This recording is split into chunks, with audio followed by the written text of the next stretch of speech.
Hi everyone, in front of me I've got a LENOVO Tab M8 4th generation, and let me share with you how to change keyboard language on this device.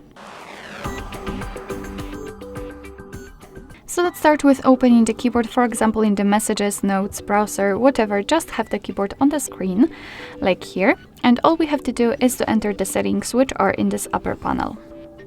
Then let's tap on the languages and tap on Add Keyboard. And as you can see, this is the list of all currently applied languages. We've got, not applied, but available languages. So of course you can tap on the search icon and enter, what happened? And enter the name of the language you'd like to use. Let me quickly go there again. So you can enter the name, or you can swipe and simply find the language and then tap on it. So let me swipe to the Urdu one right here and tap. Let's choose the region if you can. And here we've got the keyboard layouts, and basically the amount of them depends on the specific language. Sometimes you will have only one, and sometimes even up to 7. So just mark the one you'd like to apply and untick the option you don't want to use.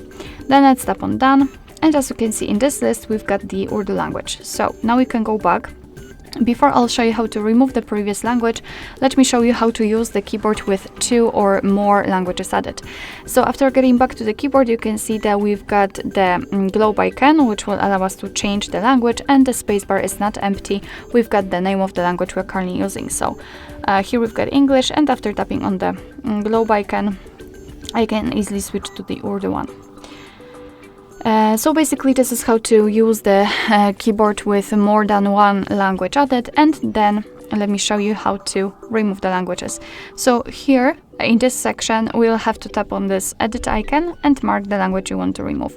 I'll remove Urdu, but basically of course it works the same with all languages, and then tap on the trash bin icon. We've got only English left, which means that we've got only one language applied, of course the language of your choice. Alright, so that will be all. Thank you so much for watching. I hope that this video was helpful, and if it was, please hit the subscribe button and leave the thumbs up.